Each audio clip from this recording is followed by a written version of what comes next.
अस्सलामुअलैकुम दोस्तों, मैं हूं आपका अपना दोस्त अवैस सुलैरी और आज हम बात करेंगे इनकम टैक्स रिटर्न के ऊपर।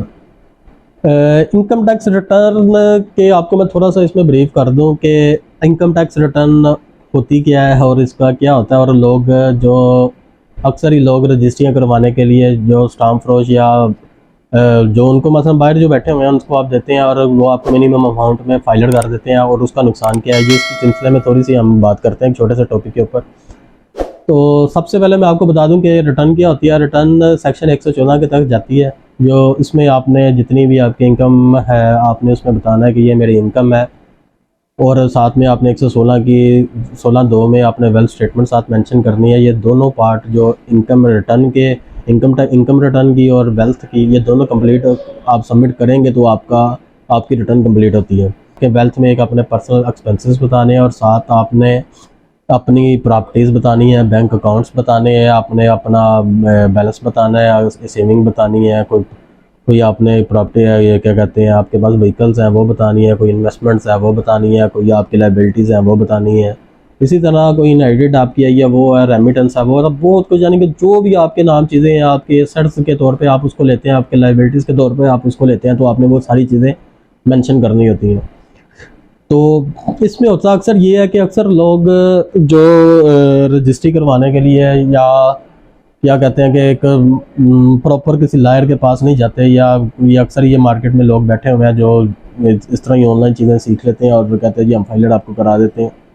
फाइलर कराने में और फाइलर करने का मतलब है कि आप रिटर्न भेजते हैं, और फाइलर कराने में और प्रॉपर करने में बड़ा फ़र्क होता है। मसलन आप एक बंदा फाइलर हो जाता है, अब उसने रजिस्ट्री करवाई या किसी भी पर्पज़ के लिए से एक्टिव होना है।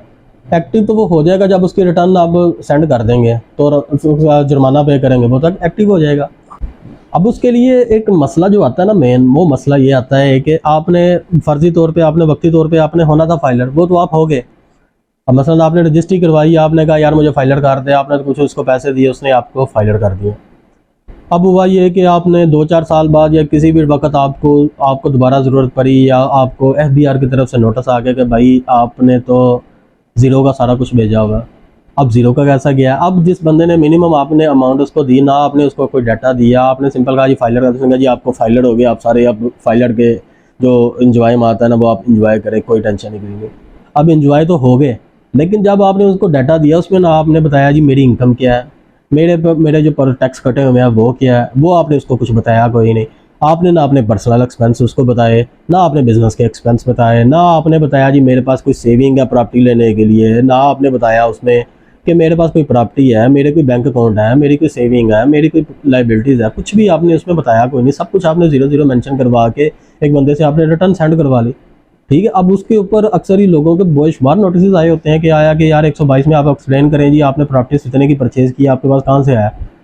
वो जब वो किसी वकील के पास जाता है या किसी कंसल्टेंट के पास जाता है तो वो जाके उसको देखता है, भैया आपने तो 0-0 सारा कुछ भेजा हुआ, आपके पास तो पैसे कोई नहीं है, आप किस तरह के ये भेज रहे हैं।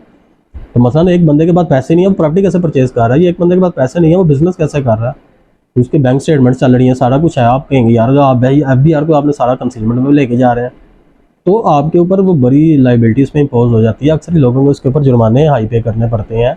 तो अक्सर ही वो आपकी सारी इनकम बना देते हैं जितनी आपकी प्रॉपर्टीज़ है। प्रॉपर्टीज़ कौन सी सस्ती है, लाखों रुपए में प्रॉपर्टीज़ है, ठीक है, उसमें वो आपके इनकम के हेड में डाल देते हैं और आपके टोटल मिसाल 1 करोड़ रुपए की आपने प्रॉपर्टी किया, उन्होंने नहीं देखना, आपका ज़ीरो है सारा कुछ, चले जी इसको करोड़ रुपए की इनकम बना के इसको डालने टैक्स। अब करोड़ रुपए की इनकम के ऊपर आपका 25-30 लाख रुपए टैक्स बन जाता है। अगर आप पहले ही किसी प्रॉपर बंदे से प्रॉपर आपने रिटर्न करवाएं, उससे सारे अपने डॉक्यूमेंट प्रोवाइड करें कि भाई ये मेरे डॉक्यूमेंट्स हैं, ये मेरी सैलरीज़ हैं, जो भी आपकी है सैलरीज़ है, बिजनेस है, आपने ये सारा कुछ उससे मेंशन करवाना है कि भाई ये चीज़ें ले लें आप मेरे से।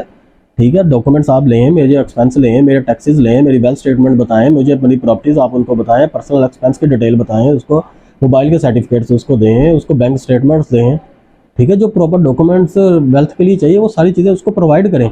जब तक आप उसको प्रोवाइड नहीं करेंगे वो प्रॉपर रिटर्न आप समझे नहीं कि आपके प्रॉपर रिटर्न बनी है।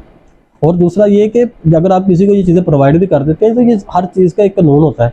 मिसाल के तौर पे आपने कोई भी, अगर मिसाल के तौर आपने एक सेल की है, करोड़ रुपए की सेल की है, आप करोड़ रुपए जब आप सेल उसके ऊपर लिखेंगे, इसका भी एक कानून है कि भाई आप कितने तक एक सेल लिख सकते हैं। ठीक है, अब करोड़ की सेल का मतलब है साथ को आपको जो क्या कहते हैं टर्नओवर टैक्स भी पड़ेगा। अब आप बंदा कहेगा यार मैंने तो करोड़ रुपये की सेल डलवा दिया इस बंदे ने, ठीक है, करोड़ रुपये पे आपको सेल टैक्स का कंपलसरी नोटिस आ जाएगा कि आप कितने तक सेल टैक्स है आपका कंपलसरी है, ठीक है। अब अगर आपने प्रॉपर गोशवारे जमा करवाने हैं, प्रॉपर कंसल्टेंट से करवाएं, प्रॉपर कोई कानूनदान से करवाएं, ताकि आपके लिए मसले ना पैदा हों। मेरे बड़े बड़े दोस्तों के मैसेज आते हैं, बड़े कमेंट्स भी आते हैं यार इस सिलसिले में, मुझे भेज रहे होते हैं यार ये हमारी बैल सारा कुछ जीरो की है और ये हमारे साथ ये ज्यादती हुई है। बेसिक ज्यादती वो क्या कहते हैं, इस बंदे ने तो आपके साथ की, लेकिन आपने खुद भी तो 4 पैसे बचाने के लिए या 2 पैसे बचाने के लिए आपने अपने साथ करवाई, ठीक है। इसलिए खुदारा इसको सीरियस लें, जो रिटर्न है ये प्रॉपर रिटर्न है, इसको एक प्रॉपर कानून है, इन चीज़ों के हर फिगर डालने के, हर अमाउंट डालने के एक कानून है। पहले इस चीज़ को समझें, इस सारे जो कानून है ना, ये हर एक कानून को समझें, हर एक को समझें कि इसमें कानून हर साल चेंज हो रहा है, इसमें क्या चेंजिंग आ रही है। सिर्फ टैक्स का रेट देख लेना ये कानून नहीं होता, ठीक है। कानून उसके अलावा लिटिगेशन का कानून सेपरेट है, उसमें सारी चीज़ें ये आपकी आती हैं कि भाई इसमें अब वो आपसे हर चीज़ मंगवा लेते हैं, हर चीज़ का उनको पता होता है। तो बाकी मेरा एक छोटा सा ये आप अवेयरनेस मैसेज ही समझें, जो भी आपने इसको समझना है, लेकिन मेरा एक दिल कर रहा था इस हवाले से एक वीडियो बनाऊँ, तो मैंने एक आपको गाइड करने के लिए एक सिंपल से वे में आपको ये चीज़ें बताई हैं कि दोबारा मैं फिर थोड़ा सा बता देता हूँ कि भाई प्रॉपर रिटर्न सबमिट करवाएं किसी ना किसी बंदे से, ठीक है, किसी कंसल्टेंट से, किसी लायर से, किसी भी बंदे से। मैं नहीं ये कहता कि मुझसे करवाएं, किससे भी मर्ज़ी करवाएं, लेकिन प्रॉपर करवाएं, प्रॉपर उसको डॉक्यूमेंट प्रोवाइड करें, प्रॉपर उससे आप सेंड करने से पहले ड्राफ्ट प्रिंट लें, आप अपनी चीज़ें मेंशन करवाएं, उससे पूछेंगे भाई इसने सारा कुछ मेंशन किया, आप उसको चेक करें, वेरीफाई करें कि भाई आपका सारा कुछ मेंशन है, तो फिर आप उसको गो ऐड देंगे भाई सबमिट कर दें। ये नहीं कि आपने उसको 4 पैसे दिए और आपने आपको फाइलर करवा के आप कहेंगे यार मैंने फाइलर हो गया और अब मेरी जान छूट गई है, तो भाई ये जान नहीं छोड़ती इस समय, ठीक है, ये आप ज़हन में रख लें, ठीक है। अगर आपको कोई नोटिस लग गया तो आपकी जान नहीं छूटनी आपकी, कुछ ना कुछ उसको प्रूव करके या कुछ ना कुछ उसको दे के है, ठीक है। तो ये थी एक छोटी सी वीडियो, उम्मीद है आपको पसंद आई होगी। तो इस तरह की मज़ीद वीडियो देखने के लिए चैनल को सब्सक्राइब और बेल के आइकन के बटन को दबा लें, ताकि आपको आने वाली लेटेस्ट वीडियो तक रसाई मिल सके। जी बहुत शुक्रिया आपका।